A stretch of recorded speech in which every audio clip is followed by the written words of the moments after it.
জামাত শিবিরের সহায়তায় সফল হয়ে এনসিপি এখন জামাত শিবিরের বিরুদ্ধে লেগেছে। ইতিমধ্যে বুঝতেই পারছেন আজকের খবরটি কতটা গুরুত্বপূর্ণ একটি খবর। বন্ধুরা চলুন ভিডিওতে আজকে আর বেশি কথা বাড়াবো না, সরাসরি আজকে আমরা চলে যাব মূল ভিডিওতে। আর সেখানে আজকে আমরা দেখব আজকের খবরের বিস্তারিত।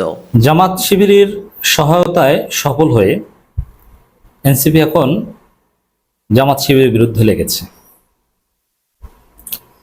এনসিপি শীঘ্রই দুই গ্রুপে ভাগ হয়ে যেতে পারে।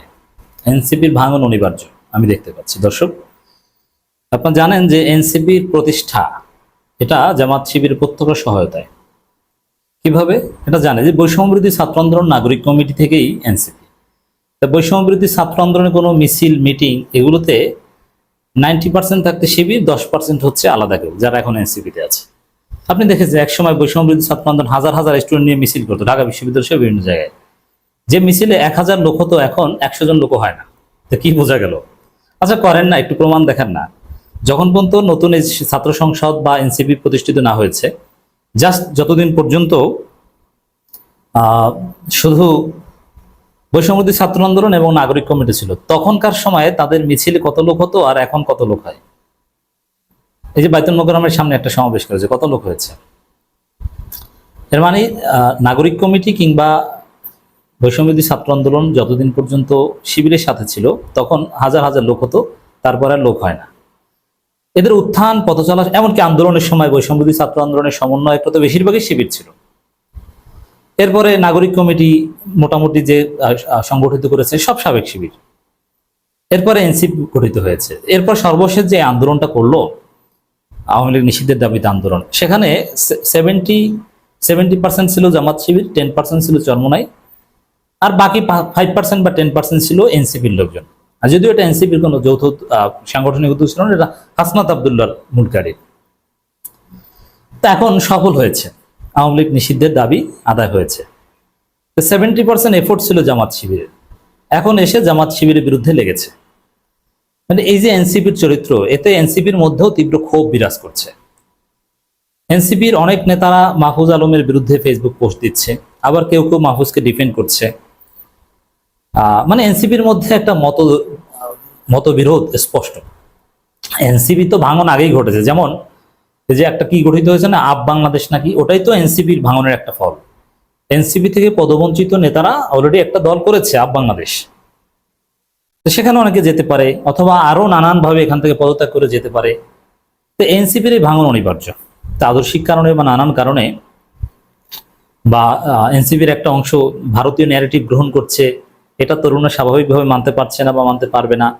তো এই জায়গাগুলোতে এনসিপিকে বিভক্ত করবে আমি লক্ষ্য করছি। দর্শক, এনসিপির একটা স্টেটমেন্ট 12 মে যেটা তারা দিয়েছে, যে স্টেটমেন্টে এনসিপি স্পষ্টভাবে জামাত শিবিরকে আওয়ামী স্টাইলে কাঠগড়ায় দাঁড় করিয়েছে, যেটা হাস্যকর। 71 সালে জামাতের অবস্থান স্পষ্ট করতে হবে, এই কথা তারা বলছে। 71 নিয়ে জামাতের অবস্থান কত হাজারবার স্পষ্ট করেছে, এখন আবার বলছে স্পষ্ট করতে হবে। মানে ওই আওয়ামী রাজনীতি, ভারতীয় রাজনীতি। এখন যে দলটা 24-এর অভ্যুত্থানের উপর ভিত্তি করে দাঁড়িয়েছে, যেই তরুণদের উৎপত্তি হয়েছে তুমি কে আমি কে রাজাকার রাজাকার স্লোগান দিয়ে, হাসিনার রাজাকার ট্যাগের বিরুদ্ধে দাঁড়িয়ে যাদের প্রতিষ্ঠা, তারা এখন জামাতকে সে রাজাকার ট্যাগ দিচ্ছে। জামাতকে নাকি ক্লিয়ার করতে হবে যে তারা 71 নিয়ে তাদের অবস্থান কি, কত হাজারবার ক্লিয়ার করেছে। আমি একটু ক্লিয়ার করে দিই, আবার বলে দিই। 71 নিয়ে জামাতের অবস্থান হচ্ছে 71-এর অবস্থান সঠিক, 71-এ মুক্তিযুদ্ধ সঠিক, আমরা সবাই মুক্তিযুদ্ধের পক্ষে। স্বাধীন বাংলাদেশ আমরা পেয়েছি আলহামদুলিল্লাহ। মুক্তিযোদ্ধারা জাতির শ্রেষ্ঠ সন্তান। মুক্তিযোদ্ধাদের জামাত ইসলামী স্মরণ করে, সম্মান করে। জামাত ইসলামী 16 ডিসেম্বর পালন করে, 26শে মার্চ পালন করে। ক্লিয়ার হয়েছে? এবার বুঝতে পারছেন 71 নিয়ে জামাতের অবস্থান কি? কয় হাজারবার এটা বলবে জামাত, বলে স্পষ্ট করতে হবে। মানে এই যে স্পষ্ট করতে হবে, এটাই হচ্ছে ইন্ডিয়ান ন্যারেটিভ, এটা হচ্ছে শাহরিয়ার কবিরউদ্দিনের রাজনীতি। মানে এই 71 নিয়ে ব্যবসা, বুঝতে পারছেন? আওয়ামী লীগের শূন্যস্থান শুধু বিএনপি দখল করতে চায় না, এনসিপিরও একটা অংশ। এই জন্য দর্শক, আমরা যেটা বলতে চাই যে এই যে 71 নিয়ে নোংরা বিভাজনের রাজনীতি, এটা এনসিপি তরুণদের একটা অংশ কিছুতেই মানবে না, মানতে পারবে না। যার ফলশ্রুতিতে আবার দেখেন, ওরা তো বাচ্চা ছেলে, বুঝে না, ভেবেছিল যে অনেক কিছু বুঝি। 2 দিন পর একটা সমাবেশ করার জন্য যে ক্যামেরা ছাড়া কাউকে পাওয়া যাবে না, তখন আবার জামাত শিবিরে হাতে পায়ে ধরবে। এই শাহবাগে যদি জামাত শিবির না যেত, 200 লোক 500 লোক হাজির করার সক্ষমতা আছে ওদের? বড় বড় কথা মারাইতে আসছে। সামনে জামাত শিবিরের অনেক ভুল আছে। এই এনসিপি নাগরিক কমিটিতে লোক সাপ্লাই দিয়েছে, এমনকি এনসিপির প্রতিষ্ঠায় তারা লোক সাপ্লাই দিয়েছে। আব্দুল হান্নান মাসুদ বলেছে না যে জামাতপন্থী এক ব্যবসায়ী আমাকে গাড়ি দিছে। আবার সাজিস আলমও বলেছে যে জামাতপন্থী এক ব্যবসায়ী, জামাতের এক রোকন মেজবাউদ্দিন সাইদ, সে তাকে গাড়ি দিয়েছে। এই যে এদেরকে সহায়তা করে, এর ফল এখন এইটা। এখন এরা শাহরিয়ার কবিরের ন্যারেটিভ নিয়ে এসেছে রাজনীতিতে জামাতকে ঘায়েল করতে। এবং মুহূর্তের মধ্যে যখন দেখেছে যে শাহবাগে জামাতের বিজয়, জামাতের বড় একটা স্টেক ছিল আওয়ামী লীগ নিষিদ্ধের, এটা মানতে পারছে না, জামাত বিরোধিতা শুরু করেছে। তো এইভাবে একটা দল থাকে না, এদের ভাঙন অনিবার্য। সাম্প্রতিক রাজনৈতিক বিতর্কে এনসিপির অবস্থান এখন দেখেন। এই বিবৃতি যিনি দিয়েছেন তিনিও সাবেক শিবির। সাবেক শিবিরদের খেলা বাংলাদেশ এখন আমরা এনজয় করছি।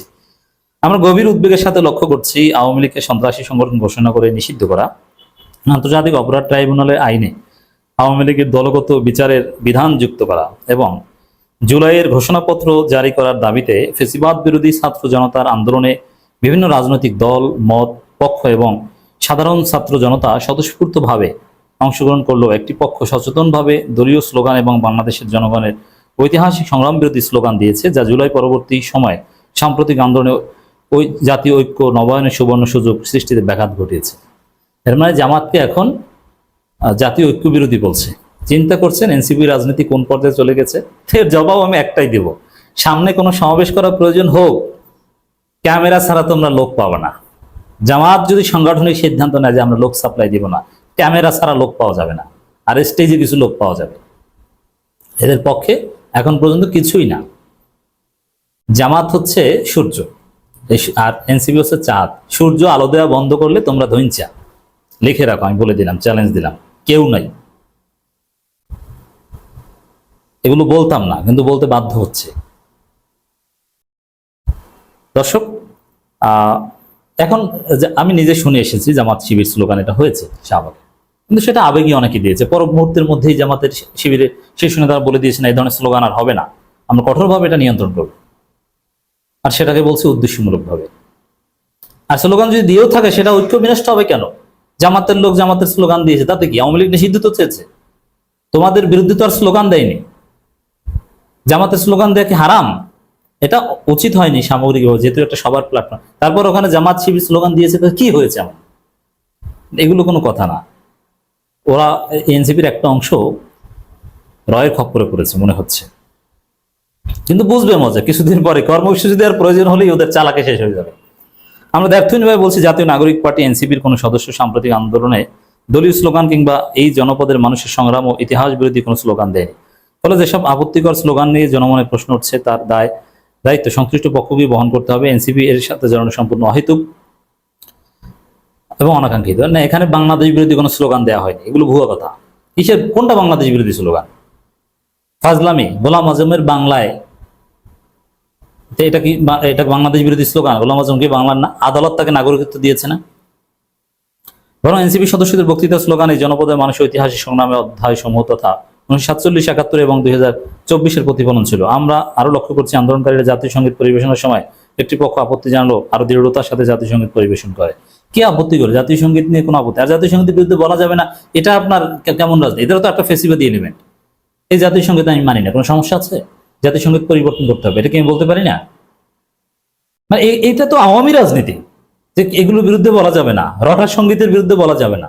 এই আওয়ামী রাজনীতি, ইন্ডিয়ান রাজনীতি নিয়ে এসেছে এনসিপি। আবার 71-এর ওই 71-কে বলতে হচ্ছে, আর 71-কে তো জামাতও ধারণ করে। জাতীয় নাগরিক পার্টি এনসিপি মনে করে বাংলাদেশ মানুষের ঐতিহাসিক সংগ্রামের অধ্যায়সমূহ, এটা তো বললাম, এবং 1971 জনপদের মানুষের জনযুদ্ধের বিরুদ্ধে অবস্থান গ্রহণ করেছিল এবং যাদের বিরুদ্ধে গণহত্যার সহযোগিতার অভিযোগ রয়েছে, আমরা চাই তারা নিজেদের সুস্পষ্ট রাজনৈতিক অবস্থান জাতির সামনে ব্যাখ্যা করে জাতীয় সমঝোতা ঐক্যকে সুদৃঢ় করবে এবং 24শে গণঅভ্যুত্থানে জন আকাঙ্ক্ষাকে বাস্তবায়নে সহযোগী হবে। তো এদেরকে শিবির লালন পালন করে, জামাত লালন পালন করে নেতা বানিয়েছে, আর এখন এরা বিবৃতি দেয় জামাতকে 71-এর অবস্থান ক্লারিফাই করতে হবে। ওরে বাবা, তুমি তো জানো না, তুমি তো বাচ্চা ছেলে। জামাত কত হাজারবার 71-এর অবস্থান ক্লারিফাই করেছে, আমি তো একটু আগে বললাম যে জামাত ৭১কে ধারণ করে এবং ক্ষমা চাওয়ার কথা বলছে, দুঃখ প্রকাশ করেছে, ক্ষমা চেয়েছে গোলাম আজম নিজে বাইতুল মুকাররমে। এটা নিয়ে রাজনীতি করছে। বিগত ফেসিবাদ জমানায় নির্যাতিত নিপীড়িত হয়ে বাংলাদেশে গণতান্ত্রিক উত্তরণের পথ বাংলাদেশের নাগরিকের পক্ষে ২৪-এর গণঅভ্যুত্থানে যারা ভূমিকা পালন করেছে, নতুন বাংলাদেশ বিনির্মাণে তাদেরকে আবশ্যিকভাবে বাংলাদেশপন্থী ভূমিকা পালন করে যেতে হবে। মানে এইটি যে কি বোঝাচ্ছে যে বাংলাদেশপন্থী না? অবশ্যই এরা সবাই বাংলাদেশপন্থী। এই বিভাজনের রাজনীতি এরা করছে। এনসিপি মনে করে কোনো রাজনৈতিক দল বা পক্ষের পূর্বেকার রাজনৈতিক অবস্থান বা আদর্শের কারণে ইতিপূর্বে বিভাজন অনৈক্যের রাজনীতির সূত্রপাত ঘটলে সংশ্লিষ্ট দল বা পক্ষের দায় রয়েছে। বাংলাদেশের মানুষের সামনে নিজেদের সুস্পষ্ট অবস্থান ব্যাখ্যা করে জাতীয় ঐক্যের পথে হাঁটার, বাংলাদেশের জনগণের মধ্যকার বৃহত্তর ঐক্যের মধ্যেই কেবল মুজিববাদকে সামগ্রিকভাবে পরাস্ত করা সম্ভব বলে আমরা মনে করি। বাংলাদেশের জনগণের সুন্দর সমৃদ্ধ ভবিষ্যতের জন্য সকল পক্ষকে দূরদর্শী সিদ্ধান্ত ও দায়িত্বশীল আচরণে আহ্বান জানায় এনসিপি। সালেউদ্দিন সিফাত, সাবেক শিবির যুগ্ম সদস্য সচিব, দপ্তর, জাতীয় নাগরিক পার্টি। তো দর্শক, আসলে এই ইন্ডিয়ান ন্যারেটিভ এনে আওয়ামী লীগ যেরকম জামাতকে রাজনীতি থেকে মাইনাস করতেছিল, এনসিপি জামাতের সহযোগিতায় প্রতিষ্ঠিত হয়ে এখন জামাতকে মাইনাস করার ন্যারেটিভ নেছে। এই যে কথা যে ৭১ প্রশ্ন অবস্থান ক্লারিফাই করতে হবে, যেটা হাজারবার করেছে, তারপরও আবার এই কথা বাংলাদেশপন্থী হতে হবে। এর মানে জামাত অজিফার মতো জিকির করে যদি ক্ষমা চায়, ক্লারিফাই করে অবস্থান, তারপরও জামাতের বিরুদ্ধেই নোংরা রাজনীতি চলবে। অতএব এটা জামাতকে মাইনাস করার একটা রাজনীতি। এখন জামাত কিভাবে এনসিপিকে এই ফাজলামের জবাব দিবে? আমি মনে করি যে জামাত লোক সাপ্লাই বন্ধ করে দিলে আর টাকা পয়সা দেওয়া। ধন্যবাদ প্রিয় দর্শকবৃন্দ, আমাদের ফুল ভিডিওটি দেখার জন্য আপনাকে জানাই অসংখ্য ধন্যবাদ। তো বন্ধুরা, আজকের এই নিউজটি দেখে আপনাদের কি মতামত অবশ্যই কমেন্ট বক্সে কমেন্ট করতে ভুলবেন না। আর হ্যাঁ, এমন নিত্য নতুন আপডেট খবর সবার আগে পেতে চাইলে এখনই আমাদের এই পিচ্চি সাকিব ইউটিউব চ্যানেলটি সাবস্ক্রাইব করুন। ধন্যবাদ।